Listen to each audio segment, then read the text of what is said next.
يا أيها الذين آمنوا اتقوا الله حق تقاته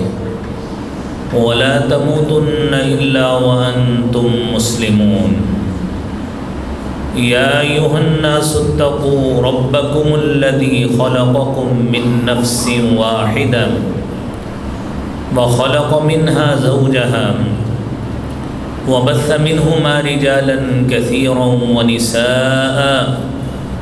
واتقوا الله الذي تساءلون به والأرحام إن الله كان عليكم رقيبا يا أيها الذين آمنوا اتقوا الله وقولوا قولا سديدا يصلح لكم أعمالكم ويغفر لكم ذنوبكم ومن يطع الله ورسوله فقد فاز فوزا عظيما اللهم صل على محمد وعلى آل محمد كما صليت على إبراهيم وعلى آل إبراهيم إنك حميد مجيد اللهم بارك على محمد وعلى آل محمد كما باركت على إبراهيم وعلى آل إبراهيم إنك حميد مجيد رب اشرح لي صدري ويسر لي أمري واحلل عقدة من لساني يفقه قولي رب زدني علما سبحانك لا علم لنا إلا ما علمتنا إنك أنت العليم الحكيم أما بعد إن أحسن الكلام كلام الله وأحسن الهدي هدي محمد صلى الله عليه وسلم وشر الأمور محدثاتها وكل محدثة بدعة وكل بدعة ضلالة الضلالة في النار أعوذ بالله السميع العليم من الشيطان الرجيم بسم الله الرحمن الرحيم إنما يريد الله ليذهب عنكم الرجس أهل البيت ويطهركم تطهيرا صدق الله العظيم حمد و ثناء تعریف و تمجید کبریائی بڑائی اللہ رب العالمین کی ذات کے لیے ہے۔ درود و سلام امام کائنات امام المرسلین شفیع المذنبین رحمت للعالمین جناب محمد مصطفیٰ صلی اللہ علیہ وآلہ وسلم کی ذات اقدس پر ہے۔ حضرات محترم، دنیا میں کسی بھی شخص کے لیے سب سے زیادہ عزت، تکریم، شرف اور عظمت کا باعث یہی ہے کہ اللہ نے اسے امت محمدیہ کا ایک فرد بنا دیا ہے، اور پھر اس سے بڑھ کر عظیم درجہ یہ ہے کہ دنیا میں کسی بھی شخص کا تعلق نسبی اعتبار سے، خاندانی اعتبار سے جناب محمد الرسول اللہ صلی اللہ علیہ وآلہ وسلم سے تعلق بن جائے، اور جب یہ شرف اور مقام ملے گا تو اس شخص کی عزت، وقار اہل بیت سے تعلق کی وجہ سے سب سے زیادہ بڑھ جائے گا۔ اور یہ تعلق ایسا تعلق ہے کہ ہم میں سے کوئی بھی شخص اس تعلق کو اپنی طاقت یا جبر کی بنا پہ حاصل نہیں کر سکتا۔ یہ نسبی تعلق وہ تعلق ہے جو نبی کریم صلی اللہ علیہ وآلہ وسلم کے ساتھ خاندانی نسبت کی بنا پہ ہوتا ہے، اور اس میں کوئی شک نہیں ہے کہ یہ تعلق ایسا تعلق ہے کہ اس کی بنا پر جو شرف حاصل ہوتا ہے، جو عظمت ملتی ہے، جو عزت ملتی ہے، تمام کتب احادیث میں فضائل اہل بیت کی مناسبت سے پورے ابواب اور درجنوں بلکہ سینکڑوں احادیث اس فضیلت کے حوالے سے موجود ہیں۔ تو گویا یہ تعلق فضائل کے اعتبار سے سب سے اعلیٰ ترین تعلق ہے۔ اب اہل سنت والجماعت کا یہ عقیدہ ہے، آپ کا بھی میرا بھی، کہ ہم لا نفرط بین احد من اصحاب رسول اللہ صلی اللہ علیہ وسلم ولا فی اہل بیتہ، جس طرح امام طحاوی رحمۃ اللہ علیہ نے یہ فرمایا ہے کہ ہم نبی کریم صلی اللہ علیہ وسلم کے صحابہ میں سے، اہل بیت میں سے، ہم کسی میں بھی افراط و تفریط سے کام نہیں لیتے۔ ہم ہر کسی سے محبت کرتے ہیں، ہر کسی سے محبت کرتے ہیں۔ وَلَا نُبْغِضُ أَحَدًا مِّنْ أَصْحَابِ رَسُولِ اللَّهِ صلی اللہ علیہ وسلم وَلَا مِنْ أَهْلِ بَيْتِهِ، نہ ہی ہم اللہ کے رسول صلی اللہ علیہ وسلم کے کسی صحابی کے بارے میں، اہل بیت کے کسی فرد کے بارے میں ہم نقص تنقیص سے کام نہیں لیتے۔ یہ اعتدال کا جو منہج ہے، یہ ایک مسلمان کا منہج ہونا چاہیے۔ اور پچھلے جمعے جو میں نے آپ کے سامنے گزارشات پیش کی تھیں، ان میں یہ بات واضح کی تھی کہ اہل بیت میں شامل کون کون سے لوگ ہیں، ان کے دلائل آپ کے سامنے پیش کیے تھے۔ اسی سے پیوستہ گفتگو رکھتے ہوئے تابعی سیدنا حسین رضی اللہ تعالی عنہ بیان کرتے ہیں کہ میں نے سیدنا زید بن ارقم رضی اللہ تعالی عنہ سے پوچھا کہ اہل بیت میں سے کون کون لوگ شامل ہیں، تو وہ فرماتے ہیں نساؤہ من اہل بیتہ، آپ کی تمام ازواج مطہرات اہل بیت میں سے ہیں۔ ساتھ ساتھ ولیکن من حرم الصدقۃ بعدہ، جن پر آپ علیہ الصلاۃ والسلام کے بعد صدقہ حرام ہو گیا، وہ کون لوگ ہیں؟ ہم آل علی، وہ حضرت علی رضی اللہ تعالی عنہ کی اولاد ہیں، وآل جعفر، حضرت جعفر بن ابی طالب کی اولاد ہیں، وآل عقیل، عقیل کی اولاد ہیں، وآل عباس، اور حضرت عباس بن عبد المطلب کی اولاد ہیں۔ یہ وہ لوگ ہیں جو سارے کے سارے اہل بیت میں شامل ہیں۔ اور میرے بھائیوں، یہ صحیح مسلم کی 2408 نمبر حدیث ہے۔ اب یہ وہ تمام آل اولاد کا وہ خاندان ہے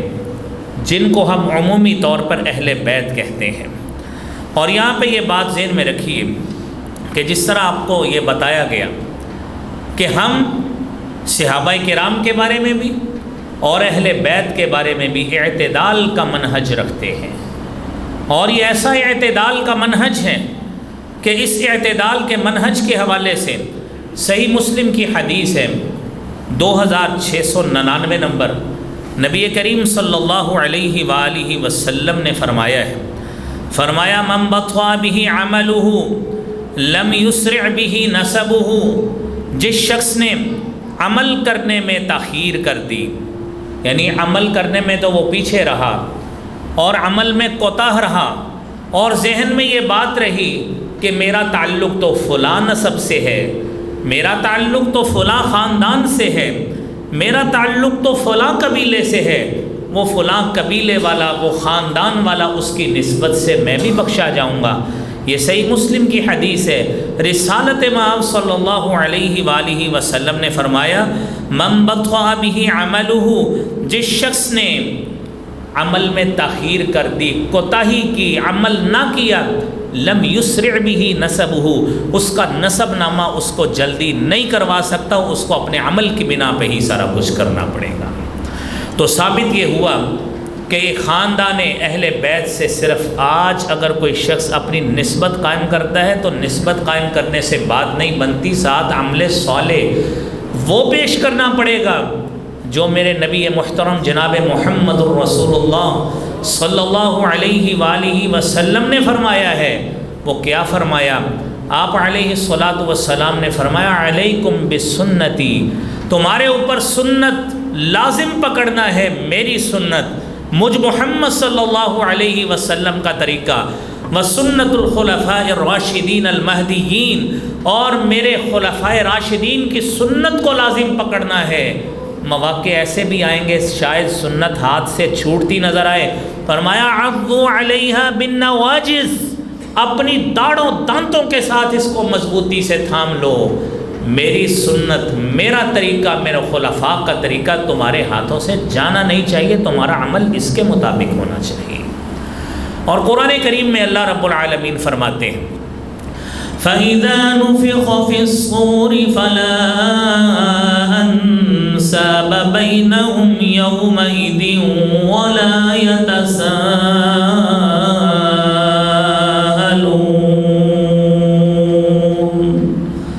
جب سور پھونکا جائے گا، قیامت برپا ہو جائے گی، فَلَا أَنْسَابَ بَيْنَهُمْ يَوْمَئِذٍ، اس دن کوئی نسب نامہ کارگر ثابت نہیں ہوگا۔ وَلَا يَتَسَاءَلُونَ، آپ تصور کریں کہ یہی بات جو ہم کر رہے ہیں کہ اس نسب نامے کی بنا پر اگر کوئی شخص عمل کے بغیر کامیابی چاہتا ہے تو نبی محترم صلی اللہ علیہ وسلم نے اپنے خاندان کے افراد کو فرمایا تھا، سلینی، فاطمہ کو مخاطب کر کے فرمایا، اپنی پھوپھو سیدہ صفیہ کو مخاطب کر کے کہا کہ سلینی من مالی ما شئتی، جو مجھ سے سوال کرنا ہے کر لو، انی لا اغنی عنکی من اللہ شیئا، میں کل قیامت کے روز آپ کے ساتھ کسی کام نہیں آ سکتا۔ میرے بھائیوں، یہ بات ذہن میں رکھیے، اپنا عمل اور اپنا خیر خواہی والا عمل، اپنا رویہ، اپنا ایمان، عمل صالح، یہی کارگر ثابت ہوتا ہے، اور قیامت تک انشاءاللہ یہی قرآن کریم کا فیصلہ ہے جو آپ نے سنا ہے، پڑھا ہے، کہ اس نسب نامے کے حوالے سے جو شخص عمل صالح کرے گا وہی نسبت رسول صلی اللہ علیہ وسلم کا حقدار ہے۔ میرے محترم بھائیوں، دنیا میں رہتے ہوئے جب ہم لوگ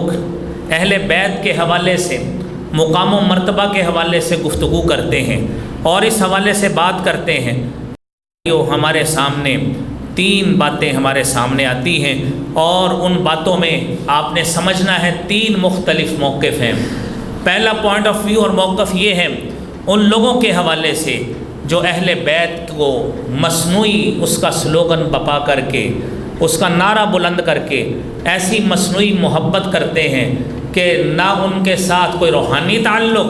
نہ عمل کے اعتبار سے کوئی ان سے وابستگی، اور اسی مقام و مرتبہ میں غلو بیان کرتے کرتے صحابہ کرام کا نقص بیان کرتے ہیں۔ یہ ایک گروہ ہے۔ دوسرا گروہ میرے بھائیوں، اہل بیت کے حوالے سے وہ گروہ بھی شامل ہے جو اہل بیت کی تنقیص کرنے میں، اہل بیت کا نقص بیان کرنے میں اتنا حد سے آگے چلا گیا ہے کہ وہ ناسبی جن کو کہا جاتا ہے۔ اور تیسرا گروہ وہ ہے جو اعتدال پہ مبنی گروہ ہے، جو صحابہ کرام کی عظمت کا بھی قائل ہے، ان کی فضیلت کا بھی قائل ہے، صحابہ کرام کے مقام و مرتبے کو سمجھتا ہے، اور اس کے ساتھ ساتھ اہل بیت عظام اور اہل بیت اطہار کے مقام و منصب کو بھی سمجھتا ہے، اور اہل بیت کا وہ مقام و مرتبہ جو جناب محمد الرسول اللہ صلی اللہ علیہ وآلہ وسلم نے اپنی زبان اقدس سے جو فضائل بیان کیے وہ ان کو دل و جان سے تسلیم کرتا ہے، اور جو بات قرآن نے اس حوالے سے بیان کی وہ اس کو بھی تسلیم کرتے ہیں۔ میرے بھائیوں، میرا اور آپ کا تعلق اس تیسرے گروہ کے ساتھ ہے کہ ہم اصحاب رسول صلی اللہ علیہ وآلہ وسلم کی عظمت کو بھی تسلیم کرتے ہیں، اور ساتھ ساتھ اہل بیت کی عظمت کو بھی تسلیم کرتے ہیں، اور ہمارا اس حوالے سے واضح موقف یہ ہے کہ جو نبی کریم صلی اللہ علیہ وآلہ وسلم نے فرمایا تھا، جب پتہ لگا سیدہ فاطمہ رضی اللہ تعالی عنہا کو تکلیف دی گئی، آپ صلی اللہ علیہ وسلم نے فرمایا فاطمہ تو بضعۃ منی یؤذینی من آذاہا، فاطمہ میرے جگر اور دل کا ٹکڑا ہے، جس نے اس فاطمہ کو اذیت دی اس نے مجھ محمد صلی اللہ علیہ وسلم کو اذیت دی۔ وَيُنصِبُنِي مَنْ أَنصَبَهَا، اور جو چیز فاطمہ کو دکھ اور درد میں مبتلا کرتی ہے وہ صرف اسے ہی نہیں کرتی، وہ مجھ محمد کو بھی درد اور تکلیف میں مبتلا کرتی ہے۔ میرا اور آپ کا میرے بھائیوں اس حوالے سے موقف ہی یہی ہے، اور آپ علیہ الصلاۃ والسلام نے اہل بیت اطہار میں سے جو دوسری بات سیدنا علی رضی اللہ تعالی عنہ کے حوالے سے بیان کی، سنن ابن ماجہ کی 116 نمبر حدیث ہے، آپ نے فرمایا فَهَذَا وَلِيٌّ مَّنْ أَنَا، جس کا میں دوست ہوں یہ علی بھی اس کا دوست ہے۔ اللہم والی من والا، اے اللہ رب العالمین جو اس علی سے اپنی دوستی رکھتا ہے، اللہ تعالیٰ تو بھی اس سے اپنی دوستی اور محبت کا رشتہ قائم رکھ لے۔ اللہم عاد من عاد، اور اے اللہ جو اس سے دشمنی، بغض اور نفرت کا اظہار کرتا ہے، اللہ تو بھی اس سے ویسا ہی تعلق قائم رکھنا۔ یہ تو ہوا میرے بھائیوں یہ اہل بیت و اطہار میں سے انفرادی 2 لوگوں کے حوالے سے، اور نبی کریم صلی اللہ علیہ وآلہ وسلم کی بیویوں کے حوالے سے قرآن کریم کی آیت سنیے، النبی اولا بالمؤمنین من انفسهم وازواجہ امہاتہم وَأُولُو الْأَرْحَامِ بَعْضُهُمْ أَوْلَى بِبَعْضٍ فِي كِتَابِ اللَّهِ مِنَ الْمُؤْمِنِينَ وَالْمُهَاجِرِينَ إِلَّا أَن تَفْعَلُوا إِلَىٰ أَوْلِيَائِكُمْ مَعْرُوفًا كَانَ ذَلِكَ فِي الْكِتَابِ مَسْطُورًا۔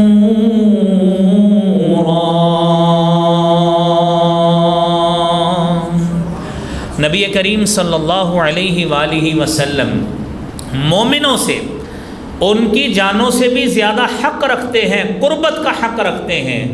وَأَزْوَاجُهُ أُمَّهَاتُهُمْ، اور آپ کی ازواج مطہرات وہ مومنوں کی مائیں ہیں، اور ماں کا حق سب سے پہلے گھر والی کا حق ہوتا ہے۔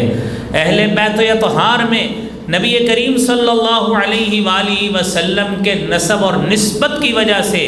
سب سے پہلا اہل بیت کہلانے کا تعلق کا حق وہ ازواج مطہرات کو ہے۔ ازواج مطہرات کے بعد بنات رسول صلی اللہ علیہ وسلم کو ہے۔ لیکن یہ بات ذہن میں رکھیے، یہ جو اگلی آیت آپ سنیے سورہ احزاب کی، جب یہ آیت نازل ہوئی ہے، یہ سورہ احزاب کی آیت، انما یرید اللہ لیذہب عنکم الرجس اہل البیت ویطہرکم تطہیرا۔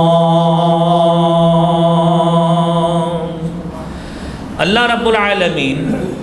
یہ چاہتے ہیں اے اہل بیت تاکہ تم سے معاشرے کی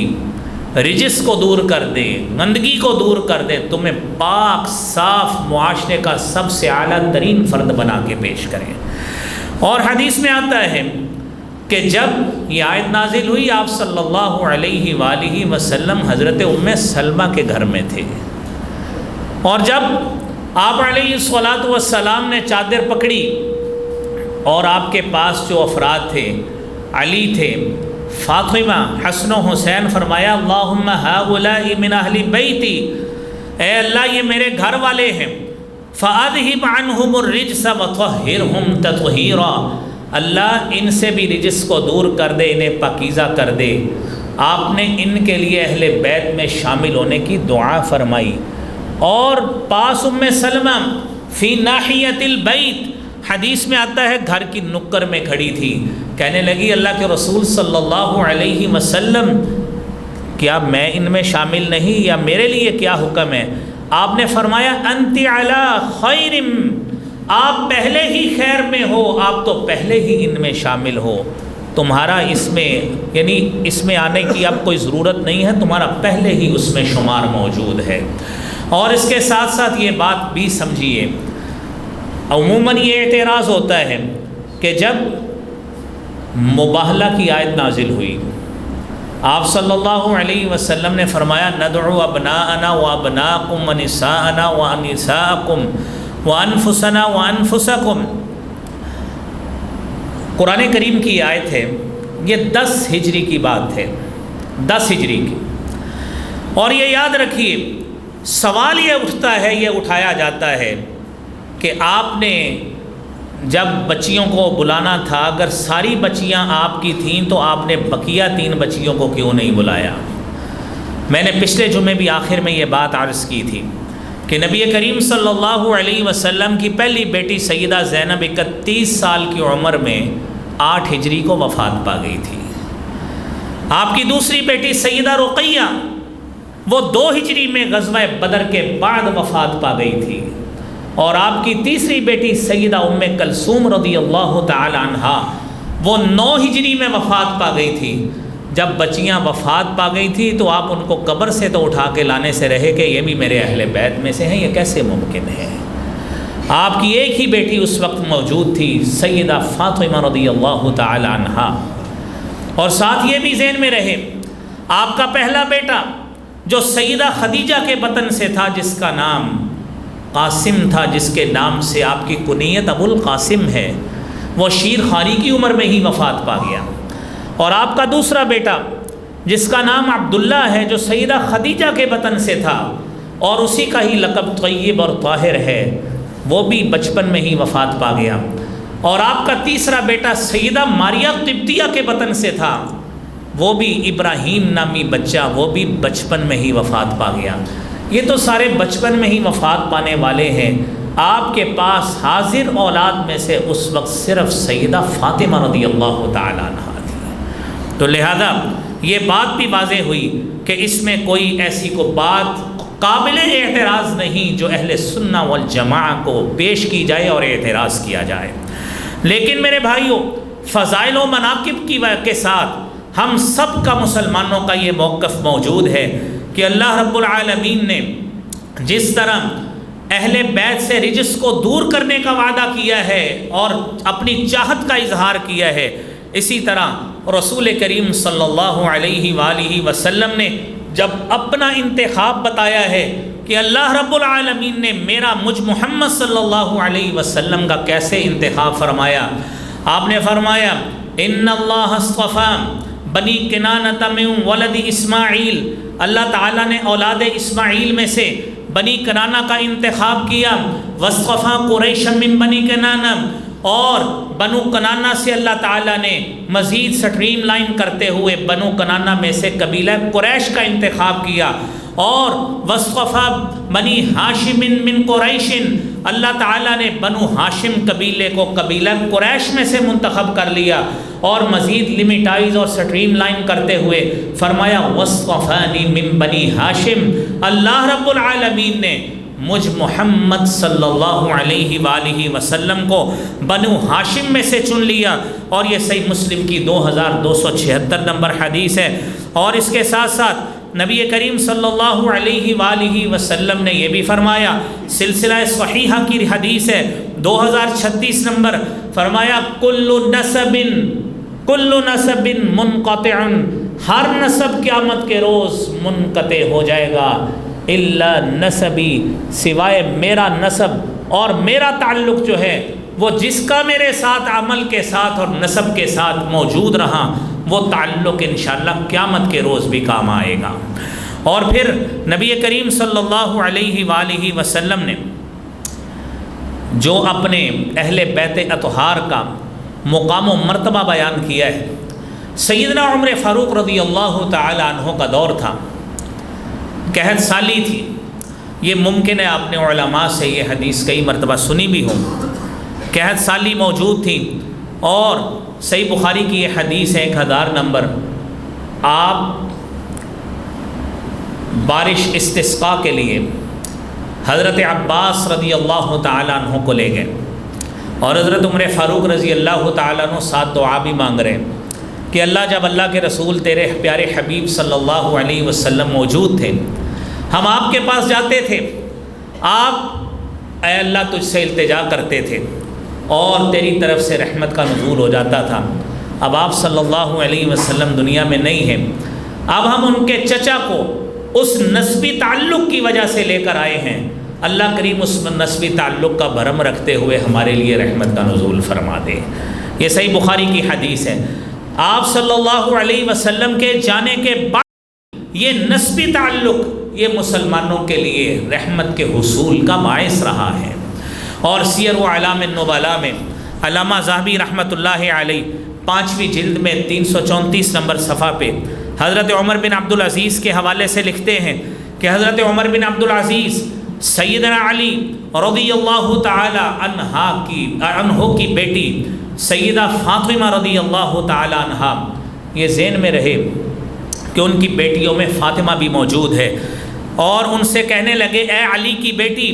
اللہ کی قسم اس روئے زمین پر تمہارے خاندان سے بڑھ کر مجھے کوئی پیارا نہیں ہے، بلکہ مجھے میرے اپنے خاندان سے بڑھ کر بھی تم محبوب ہو۔ اور یہ یاد رہے یہ عمر بن عبدالعزیز بنو امیہ کے حکمران ہیں،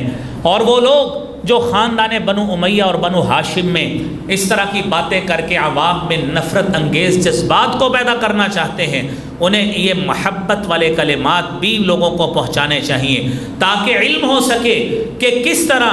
ان بنو امیہ کے لوگوں نے، ان حکمرانوں نے کس طرح اہل بیت اطہار کا دفاع کیا ہے، سیدنا ابو بکر صدیق نے کس طرح دفاع کیا، سیدنا عمر فاروق نے کس طرح ان کو حقوق دیے، اور حضرت عثمان غنی رضی اللہ تعالیٰ عنہ جو خود بنو امیہ سے تھے، 12 سال حکمران رہے ہیں، لیکن جو حقوق کی پاسداری اہل بیت اطہار کے حوالے سے انہوں نے کی ہے وہ اپنی مثال آپ ہے۔ میرے بھائیوں، جب ہم اہل بیت اطہار کے حقوق کے حوالے سے بات کرتے ہیں تو سب سے پہلی بات یہ بات ہمیں ذہن میں رکھنی چاہیے، خطبہ غدیر خم ہے۔ نبی کریم صلی اللہ علیہ وسلم نے حجۃ الوداع کا خطبہ دیا، اور حجۃ الوداع میں وہاں پہ آیت آپ پہ نازل ہوئی، اليوم اکملت لکم دینکم واتممت علیکم نعمتی ورضیت لکم الاسلام دینا۔ آج کے دن تمہارے لیے تمہارا دین مکمل ہو گیا، تمہارے اوپر اپنی نعمتیں تمام کر دی، تمہارے لیے اسلام کو بطور دین چن لیا۔ آپ صلی اللہ علیہ وسلم واپس آ رہے، پتہ چلا اہل یمن کچھ آپ حضرت علی رضی اللہ تعالیٰ عنہ، چونکہ وہاں پہ آپ کی ڈیوٹی تھی، وہ کچھ آپ سے نالاں تھے۔ آپ صلی اللہ علیہ وسلم اس مقام پہ رکے، اور وہاں پہ رک کر آپ صلی اللہ علیہ وسلم نے خطبہ دیا، اور مختصر خطبہ دے کے فرمایا، وَأَنَا تَارِكٌ فِيكُمْ ثَقَلَيْنِ، میں تمہارے اوپر 2 بڑی مضبوط اور بوجھل چیزیں چھوڑ کے جا رہا ہوں، اولہما کتاب اللہ، ان دونوں میں سے پہلی چیز اللہ کی کتاب ہے، قرآن کریم ہے۔ وہ کتاب ایسی ہے فیہ الہدی، جس میں ہدایت ہے، والنور، اور اللہ کی طرف سے نور ہے، فخذوا بکتاب اللہ، تم اللہ کی کتاب کو پکڑ لو، واستمسکوا، اور اس سے تمسک کر لو، لازمی تعلق اس سے بنا لو۔ اور پھر آپ نے فرمایا وَأَهْلُ بَيْتِي، اور دوسری بات میں تمہارے اندر اپنے گھر والے اہل بیت کے حوالے سے ان کو چھوڑ کے جا رہا ہوں، اُذَكِّرُكُمُ اللَّهَ فِي أَهْلِ بَيْتِي، میں تمہیں اپنے گھر والوں کے حوالے سے نصیحت کرتا ہوں، اُذَكِّرُكُمُ اللَّهَ فِي أَهْلِ بَيْتِي، میں تمہیں اپنے گھر والوں کے حوالے سے نصیحت کرتا ہوں، اُذَكِّرُكُمُ اللَّهَ فِي أَهْلِ بَيْتِي، میں تمہیں اپنے گھر والوں کے حوالے سے میں تمہیں نصیحت کرتا ہوں۔ میرے بھائیوں، یہ وہ حدیث موجود ہے جس میں نبی کریم صلی اللہ علیہ وآلہ وسلم نے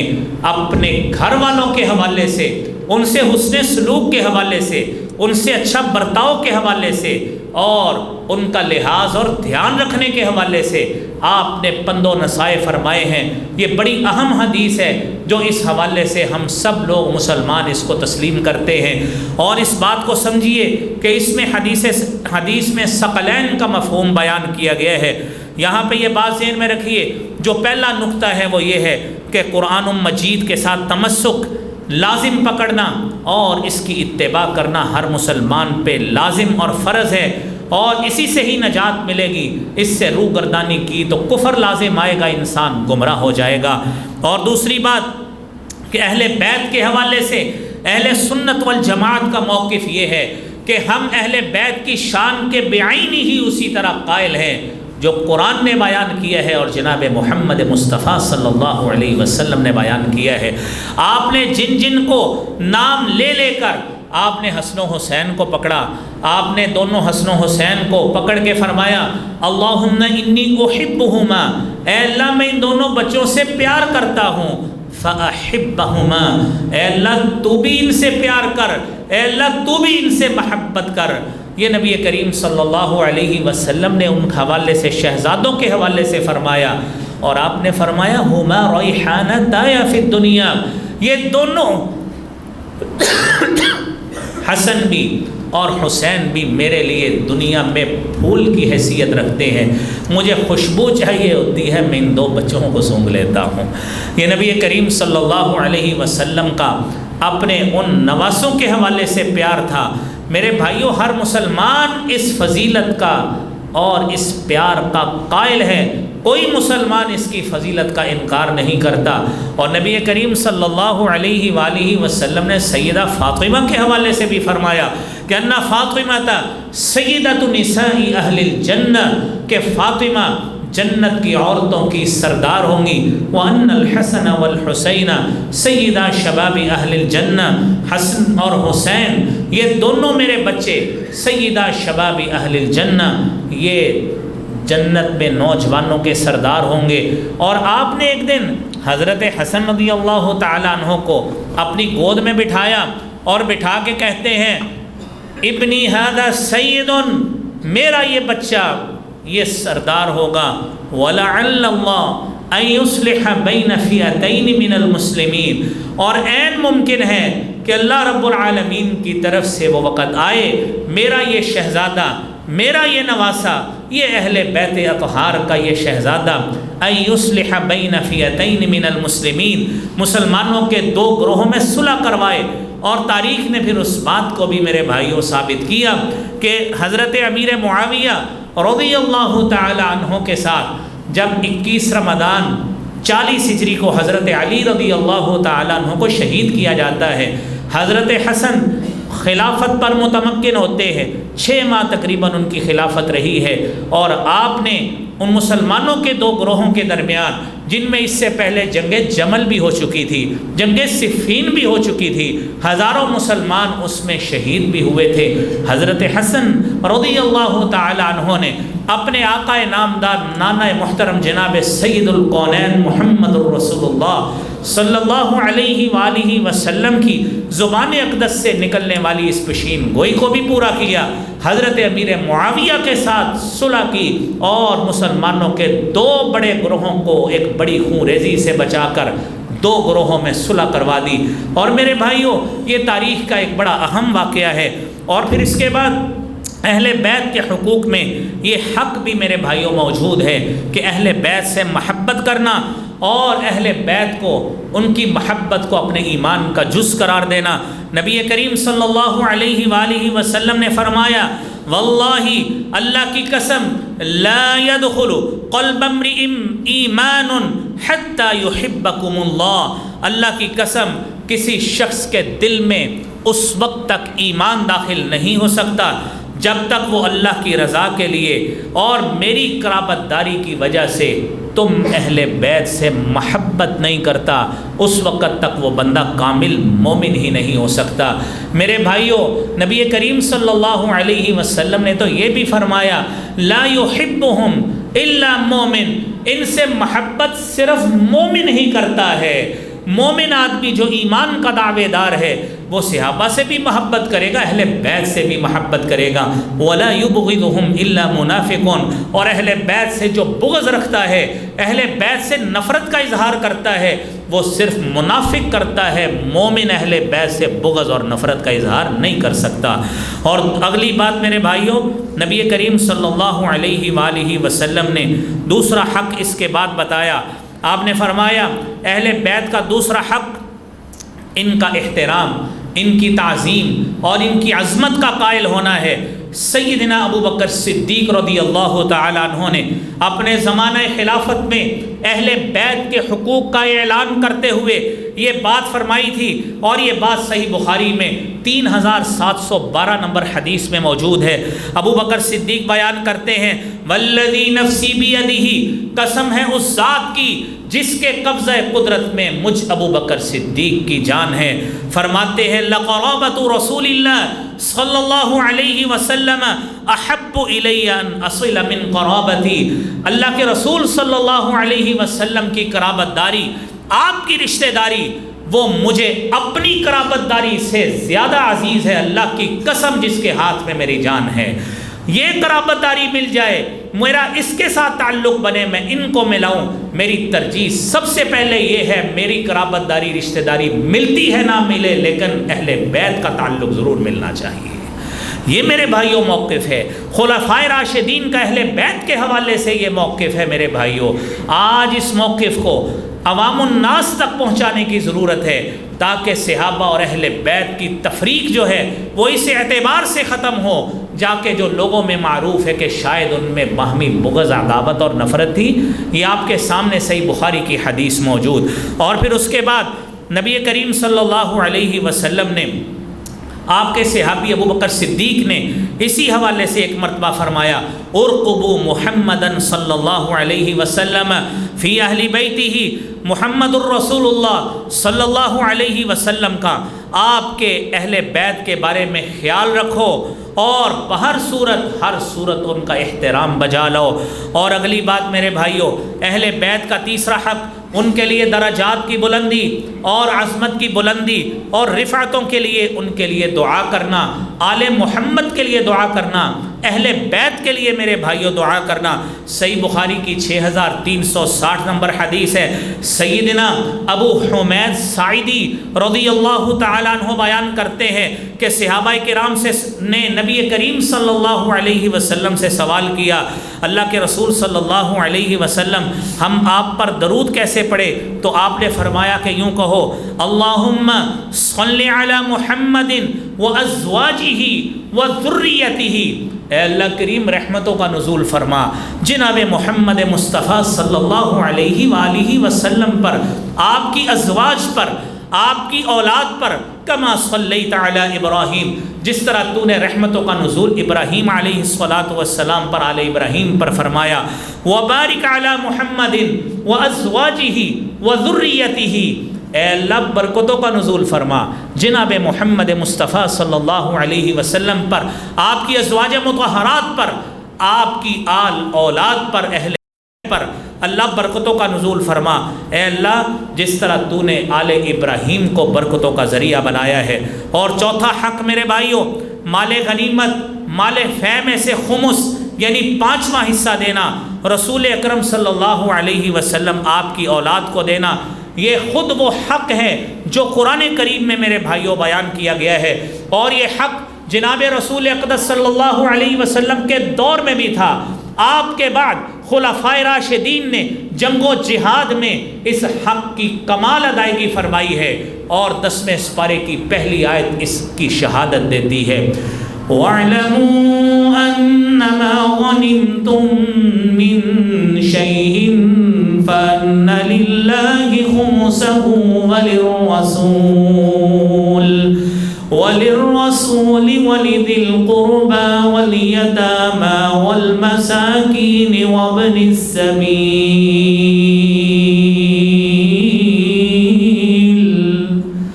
کہ جان لو جو تم مال غنیمت حاصل کرو، فَأَنَّ لِلَّهِ خُمُسَهُ، اس کا خمس جو ہے اللہ اور اس کے رسول کے لیے۔ اور 5واں حق میرے بھائیوں، 5واں حق یہ ہے کہ اہل بیت کا مقام و مرتبہ، ان کی شان، ان کی عظمت جہاں پہ ہم اس کے قائل ہیں، اسی طرح ان کے رشتہ دار، پورے گھر والے،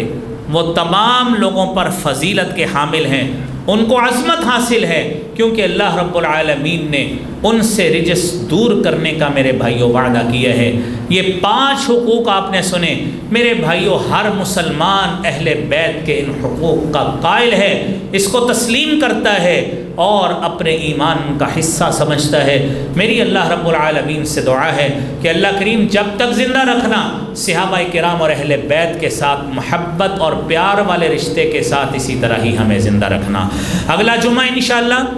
سیدہ فاطمہ الزہرا رضی اللہ تعالی عنہا کے فضائل و خصائل پر انشاءاللہ پڑھائیں گے۔ اللہ کریم ہم سب کو شریعت مطہرہ پہ کامل تعلیمات پہ عمل کرنے کی توفیق عطا فرمائے۔ وآخر دعوانا الحمدللہ رب العالمین۔